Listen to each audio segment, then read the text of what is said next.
There is nothing. Only warm primordial blackness. Your conscious ferments in it. No larger than a single grain of malt. You don't have to do anything anymore. Ever. Never, ever. An inordinate amount of time passes. It is utterly void of struggle. No ex-wives are contained within it. An awareness creeps up on you. A mass lies hidden in your dead angle, soaking in some lurid acidic sauce. It's bloated and shameful, a ball of meat surrounding you. This is a terrible line of questioning, and it will only lead to more awareness of the meat thing. There. No ball of meat.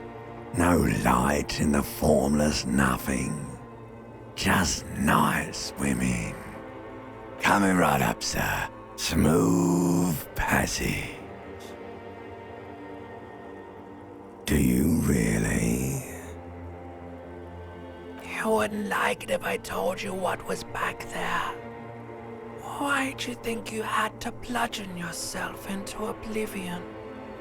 Or did you not sense yourself marinating? Poured so much on yourself, got a bit carried away, did we, Chef? Fear and apprehension. You should ask what's out there first.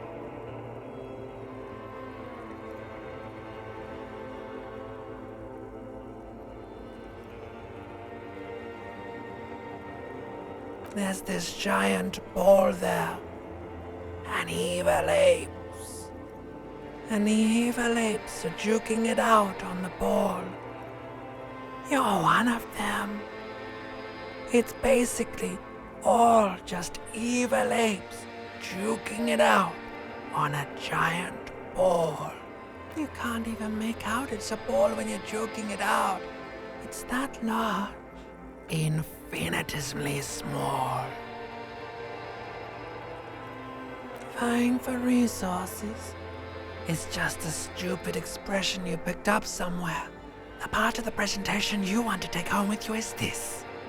You have to beat the other evil apes in the face. Oh, yes, it is. And you drowned in that sadness a long time ago. You lost. The sound outside, you recognize it. It's a Caprice Canela motor carriage.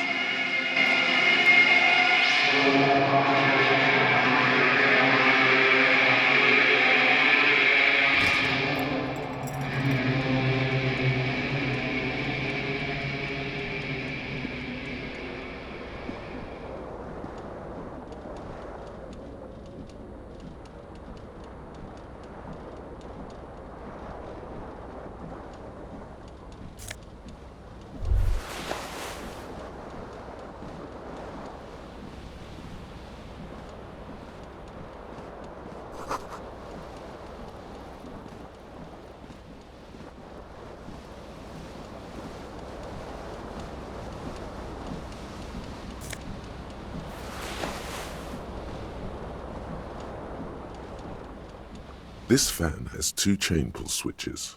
One ends in a tiny fan, the other in a light bulb. A truly horrific necktie has somehow attached itself to one of the blades. The blades come squeaking to a halt. It should be easier to reach the tie now. You swoop up and catch the tie. Snap! It's released from the blade. What you have in your hand is a truly hideous necktie with 4 or 5 different patterns. The knot reminds you of a noose. A terrible mistake. Turn the lights off immediately. You can practically feel the photons burning a hole in your brain. The lights are off.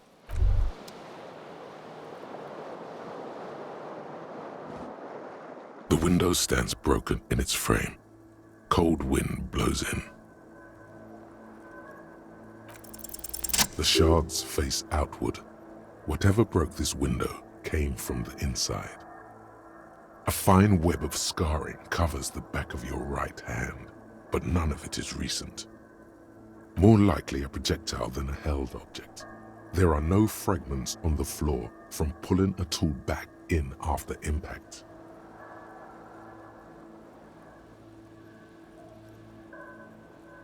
It is too large for a bullet, yet too small for a piece of furniture. You're looking for something heavy and larger than your fist, like the green shoe that's on the hat rack in the corner, which, coincidentally, is missing its friend. Congratulations, you smashed the window with your own shoe. Now you only have one. If you're lucky, you can still find the other on the balcony outside. The door to it should be outside your room. A cool wind gushes in. Your toes curl up from the cold.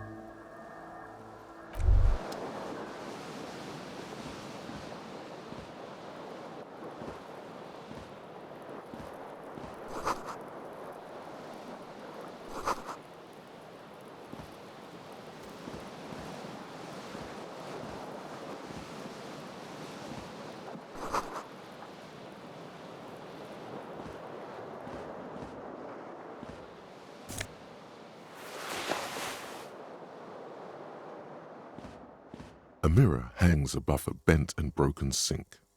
In a fierce discharge of masculine energy, someone has ripped half the faucet off. Was this not the same Elo that founds empires and lays waste to cities, virile, uncaring towards the little things? Probably not, no.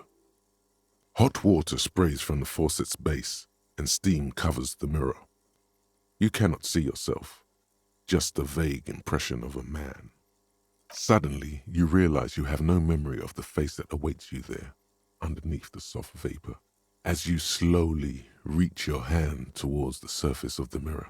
Abort. You clearly have not thought this through. You won't like what you see there, and you will never unbecome it.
A mirror hangs on the wall. Really, all recollection of the person you are, the people in your life, and even the world you're in has drowned in a sea of blood alcohol. This was no mere night of drinking. It was a deluge of world-ending proportions.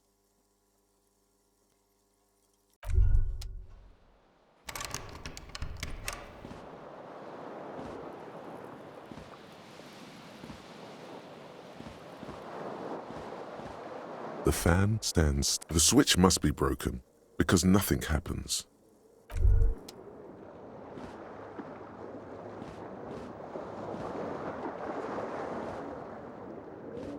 You hear a jingle.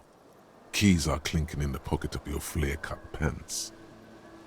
It says "whirling in rags" on the aluminium keyring. There is a single key on the ring. The number 1 is etched on it. It should open the door. The Whirling in Rags is a hostel cafeteria on the urban coast, frequented by dock workers.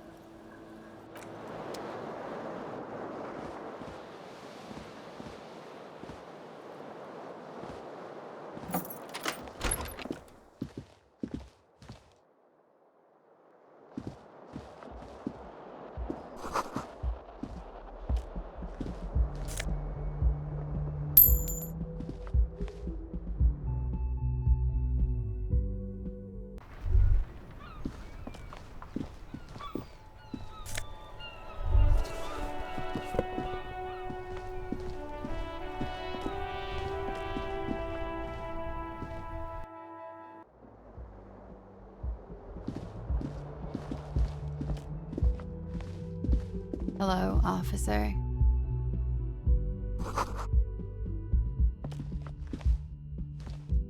The young woman raises a cigarette to her lips. A silver jumpsuit falls off her like scale armor, sparkling.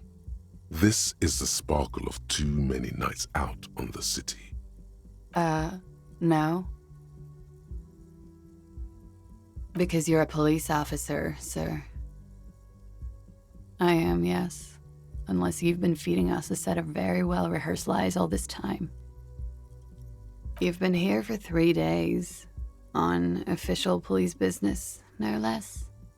Couldn't say. In truth, so far, mostly drinking. You have no doubt about the drinking.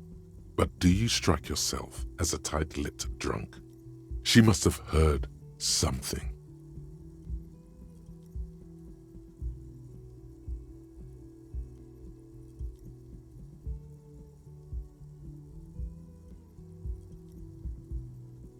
Could it be because of the drinking?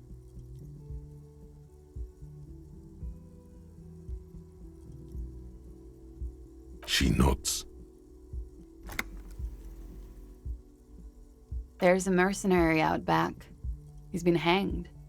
The body has been there for a week now. The locals probably got tired of it and called the cops. I didn't mean to overwhelm you with information. You seem a bit lost, officer. Don't be so harsh on yourself. They let almost anyone be a police officer. Of course. Be careful, officer. They don't like the police around here. She looks back at you, a light glinting off her eyes. Goodbye.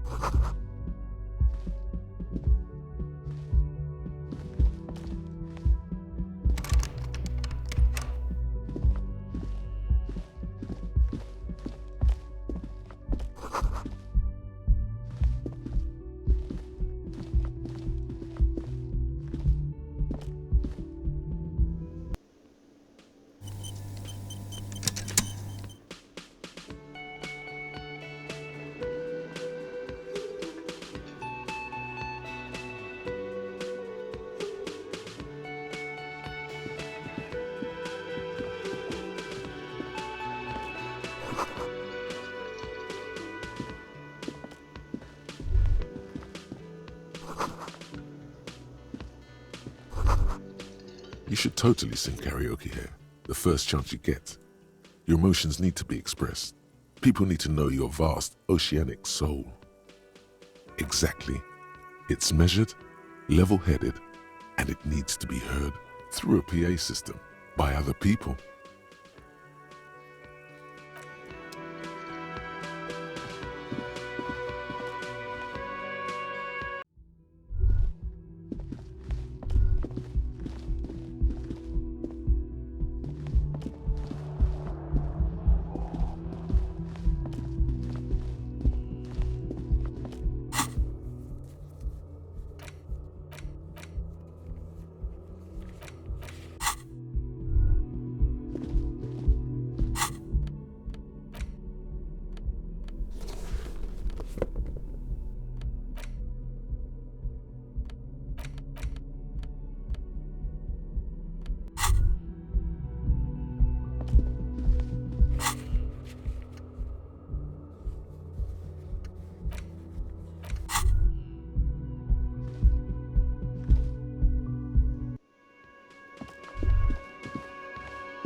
A man in his late 20s stands behind the counter, inspecting a stuffed seabird. As you approach, he gives you a sideways glance, then looks down again. That was disdain in his eyes. Even now he's purposely ignoring you. Oh no, you're a hero. A real hero cop. Could the massive property damage upstairs have anything to do with this? Am I? Or did you ride in, take the body down, solve the murder, and not trash my hostel room? No, you see, actually, you didn't. You haven't done anything even remotely useful since you got here. No, I haven't seen you around. I'm not always here. A competent work of taxidermy. The white and brown seabird lies among piles of coasters and drying mugs. One of its wings broken. The man is trying to mend it. Looks like the bird was ripped off the shield that was used to mount it, most likely on a wall. This is the Great Skua.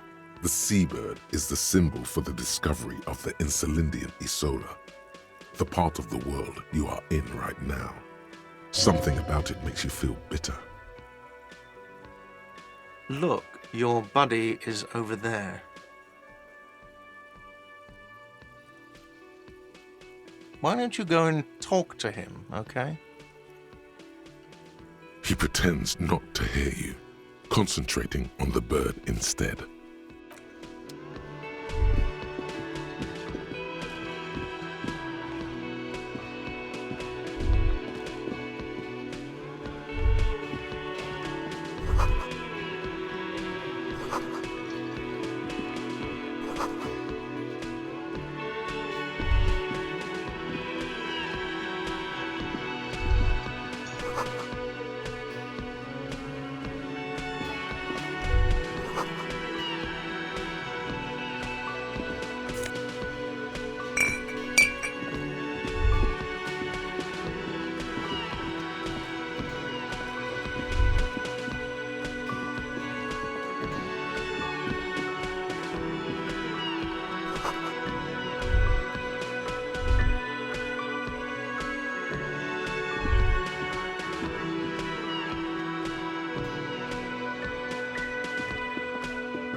Hello, sweetie. You shouldn't keep your colleague waiting. A bespectacled man in an orange bomber jacket is tapping his foot on the floor. Looks like he's waiting for someone. You. As you approach, he narrows his eyes and extends his hand in greeting. If an assault were launched on this building right now, if the windows came crashing down and the whole world descended upon you, this man would hurl himself in death's way to save you. You are sure of this, but why? Hello, I'm Kim Kitsuragi, Lieutenant, Precinct 57. You must be from the 41st. You realize he is waiting for your name. This is your chance to come up with a really good name for yourself. Get creative. Conceptualize.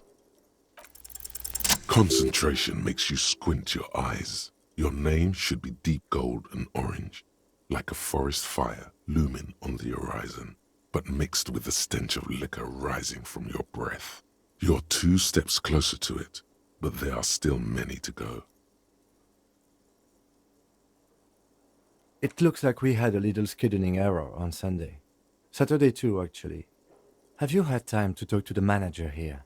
What he means is, he has been trying to meet up with you for 2 days, but you have been otherwise occupied. If you don't mind, we should talk to him again. Ask him for a rundown of the area, now that I'm here as well. I understand the scene is out back, right? It also wouldn't hurt to assure him the police are finally here. In full force, I mean. Have you mapped out the initial interviews? At the 57th, we like to prepare an initial list of persons of interest, and then just skim the surface. Prepare the field, get to know the players. You don't do that? Maybe it's not an inter-district practice. Okay, we'll have time for that after we take a look at the coroner's case.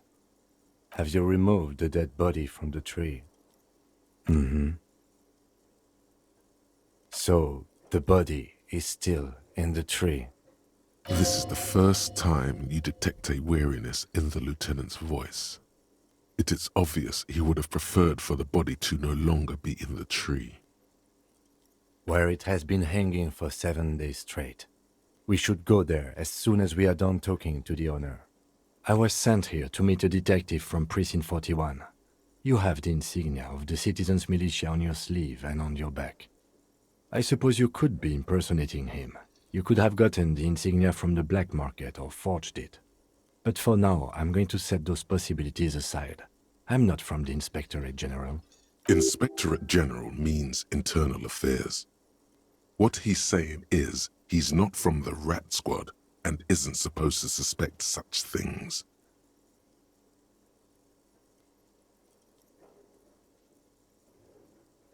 No need for derogatory terms. They're only doing their job. Yes, they're not just white rectangles. They bear a halogen watermark with the letters RCM and a pattern resembling the street grid of Revachol West. I would ask you to step into the headlights of my motor carriage, but again, it's none of my concern. I just need you to do your job. You mean you don't have a badge? Losing your identification card is a serious matter. My vehicle has a shortwave. You can use it to report your badge missing. I would advise you to locate it as quickly as possible. But getting the body down should still take precedence. I can see you drank last night and the night before, and that you are still drunk now. But I have seen officers go through worse. Much worse. If you need something for your headache, there is a general store nearby. But as I said, the dead body should be our #1 concern. After you, officer. Lieutenant Kitsuragi is now in your party. You can talk to him whenever by interacting with him.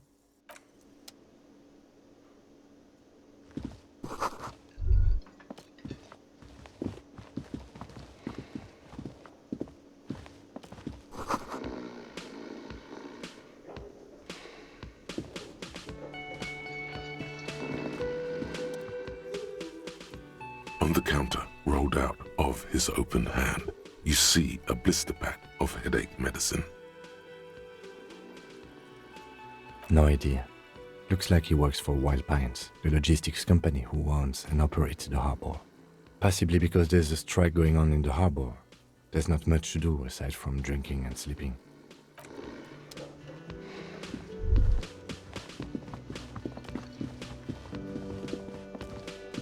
The man with the unimpressive beard notices you approaching. He drops the ledger he was holding and turns to the lieutenant. Mr. Gart, right?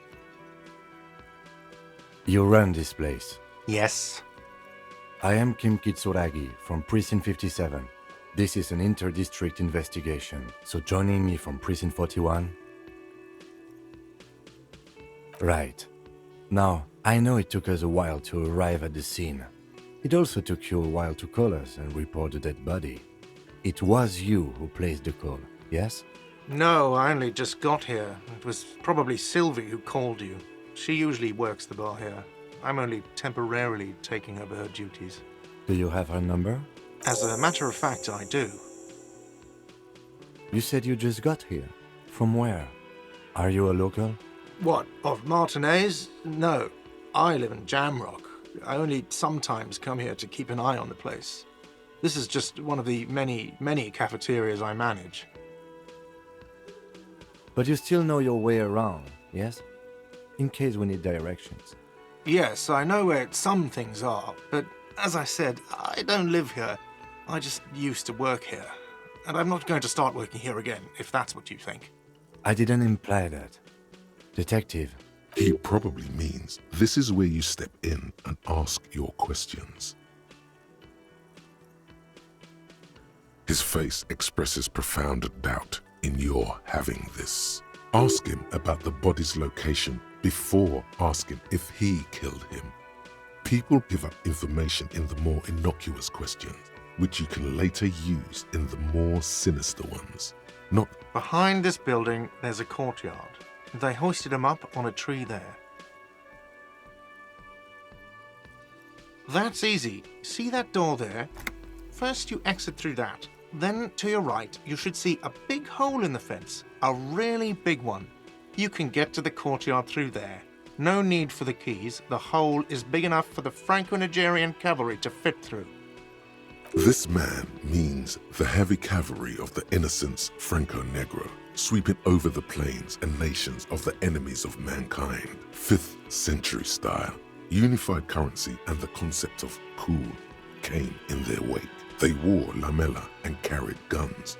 But first and foremost, Franco-Nigerian heavy cavalry was really, really wide. That hole in the fence must be enormous. She went away because none of your business.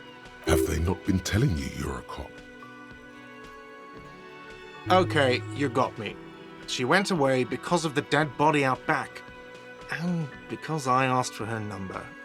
That's why Sylvie went away. I hope you appreciate that. Thank you.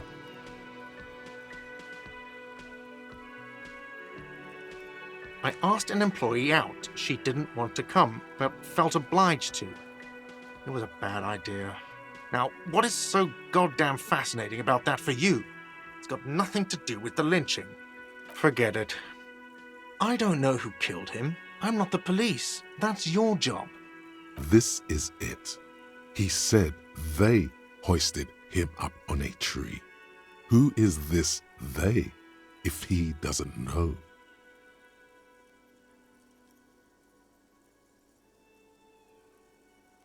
Oh, people are saying it was the union dock workers, that it was a lynching.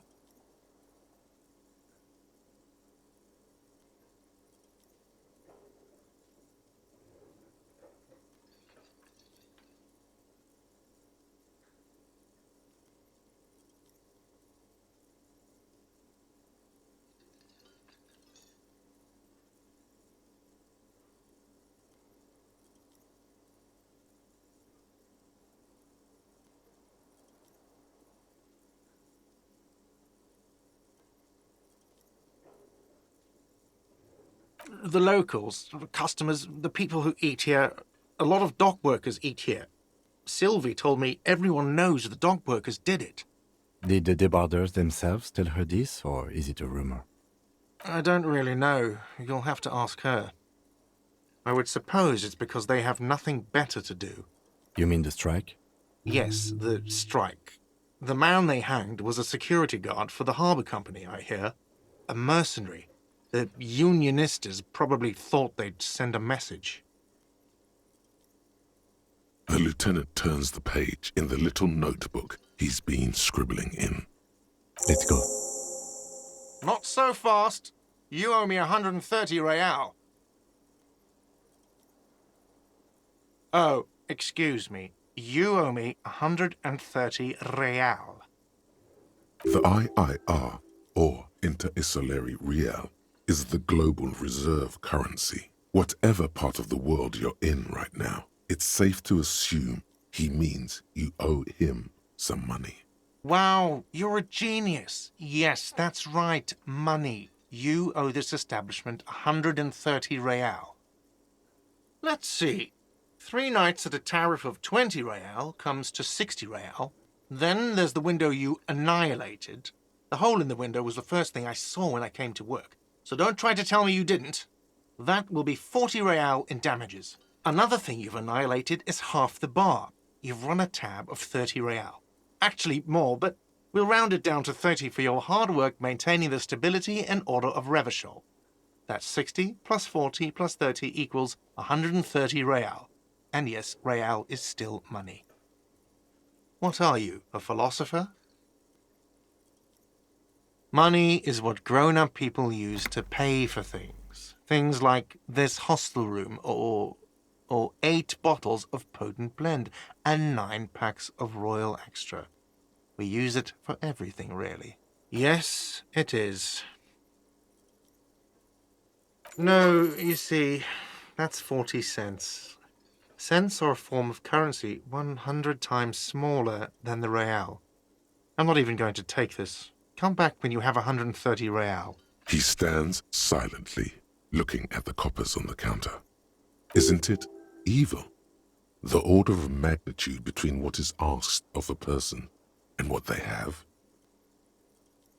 There's a shuffle of nylon as Lieutenant Kitsuragi looks for something in the pockets of his orange bomber. That's cop 4. I haven't offered to pay because I don't have any money either. I'm sorry, but he has to pay. I can't let him stay here any longer if he doesn't. If he doesn't have the money by tonight, then... Officer, maybe you're better off working this from home for now. You live in Jamrock, right? It's not that far away. Officer, you really need to take this up with your station. I have a shortwave radio in my car. Call them, ask for assistance. We have to get this investigation started now. Good luck. By the way, where is home? The address is coming up blank, and this place sure isn't it. But you've been at this hostel cafeteria for only 3 nights. Where were you before? You had to be somewhere. You don't really know, do you? A vague, blackened image doesn't sound like somewhere you can stay if you run out of money. You can try. Run some addresses in your head when you get the time. Maybe a street or an apartment will appear.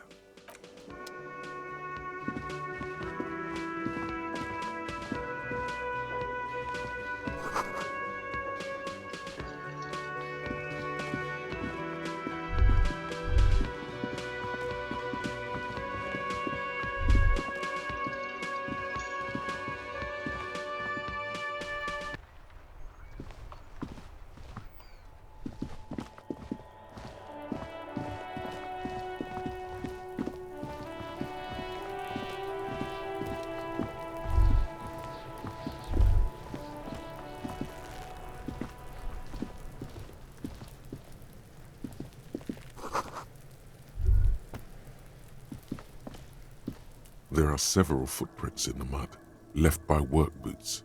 Anywhere from 6 to 12 pairs have walked here. Maybe more than 12. No, 8 pairs of boots have shuffled back and forth in the mud. 1. Standard work boot, steel reinforced toes, number 46. 2. Standard work boot, steel reinforced toes, number 44.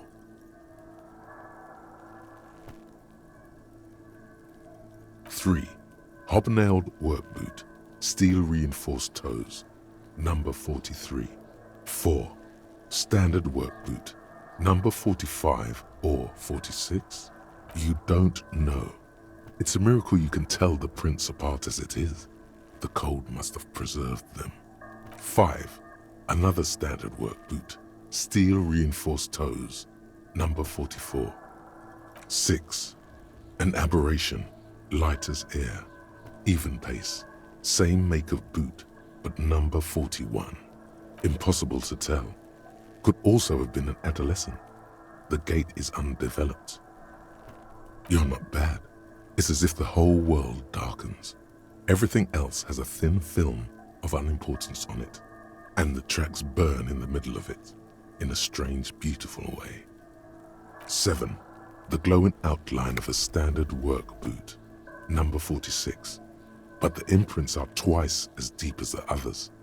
The weight exceeds 200 kilograms. 8. And yet another standard work boot, number 44. There's an aberration in the pattern of the sole, however. The right sole is smoother, more worn. How many? I was pretty off then. I counted 20.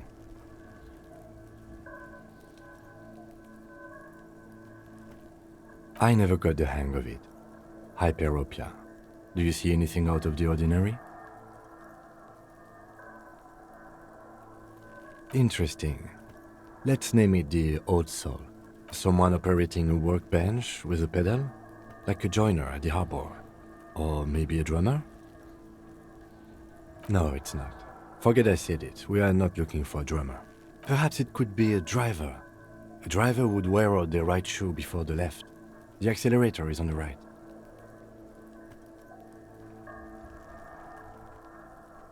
We should keep our eyes open around the traffic jam. See whether anyone strikes out as a potential suspect.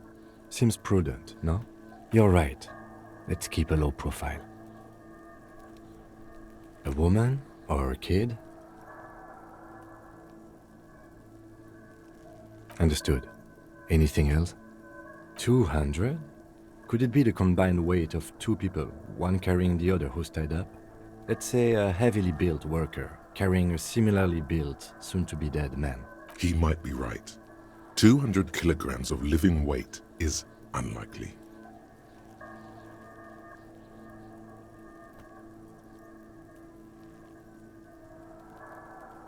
Possibly, yes. But why? Yes, they could have used a makeshift stretcher or just march him up to the gallows.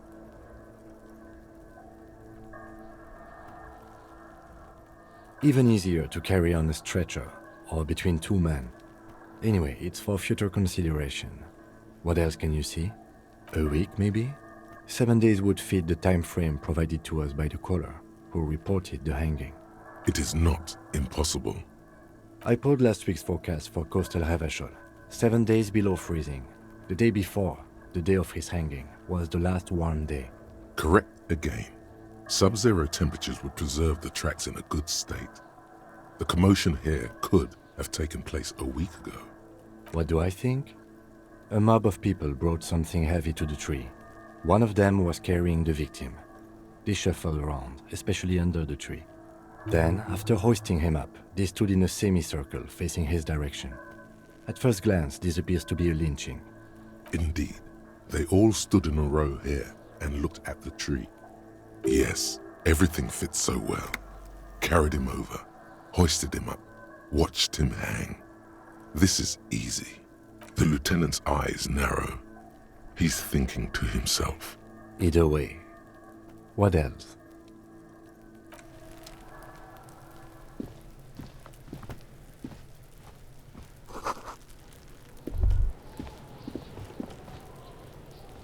The corpse looks at you with bulging white eyes. The face around them does not look human. It's swollen and ready to burst. His lips are fish-like and his tongue like a ball gag in his mouth. You seem to be holding your breath. A cargo belt twists his neck at an unnatural angle. The body below appears stiff. It's letting out an ungodly rot. The smell seeps in even through your clenched nostrils. Active decay. It's okay to throw up, officer. No one is judging. He's about to blow! Cop's gonna blow, Kuno!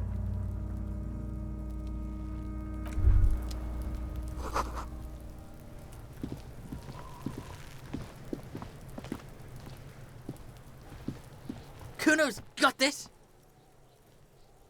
If there ever was such a thing as an ugly kid, then this is it. He's almost exquisite in his ugliness, like a gremlin. Oh yeah! Nappa Gumpy, Kuno! Can't talk, pig! Shit's coming up strong! Throwing rocks! Shit coming up strong. That sounds good. Joyous. You should hang out with this kid and see what that juicy shit is all about. I mean drugs. The kid's on drugs. Yeah, Kuno! Ride the lightning, Kuno! Kuno's riding it, see? The rake, Kuno! You should throw the rake at him, Kuno! The fuck does Kuno know what a rake is? Kuno's not a gardener.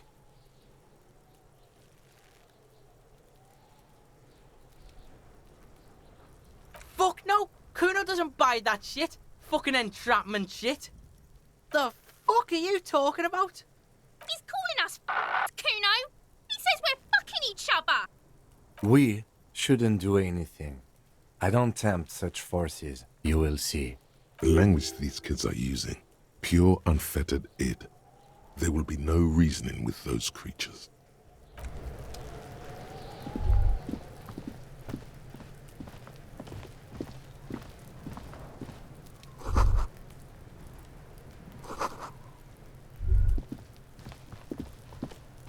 This trash container is locked.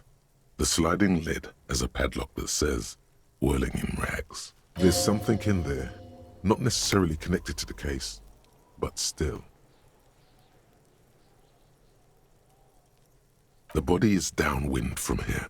Maybe you prefer the smell of garbage to the smell of death.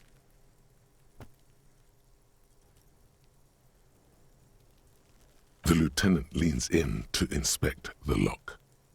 We could try using a pry bar. There's one in my motor carriage, or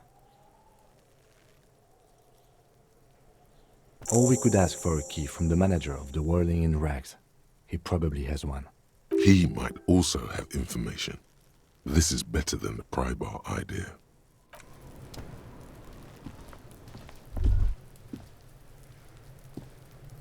the pig's getting pretty close to me. Come to snuff my shit out, I think. There he still is.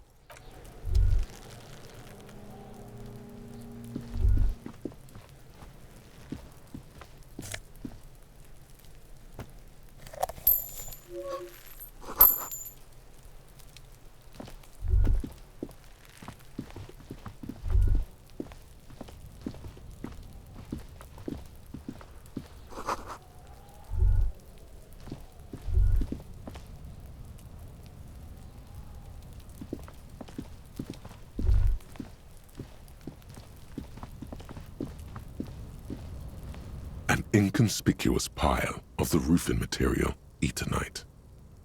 It's nothing. Someone just left some roofing material slanted against an old shack. Glad you asked. When junior researcher Olari Tal invented Eternite in the Vatna Polytechnic Institute some 30-odd years ago, he thought it would last forever. Hence the name, Eternite. Sadly, the only lasting thing turned out to be the material's highly carcinogenic effect.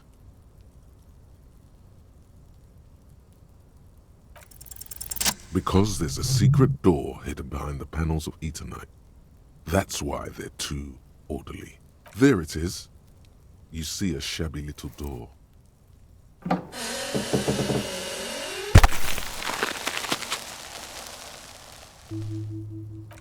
What is this then? A tool shed? Let's investigate.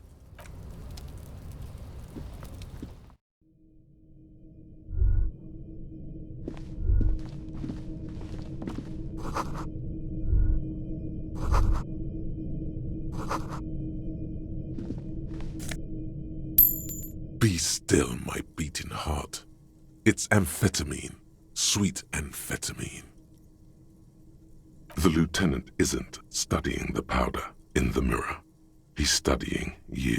There's a good vague way to ask where he stands on drug use. Professionally, I mean.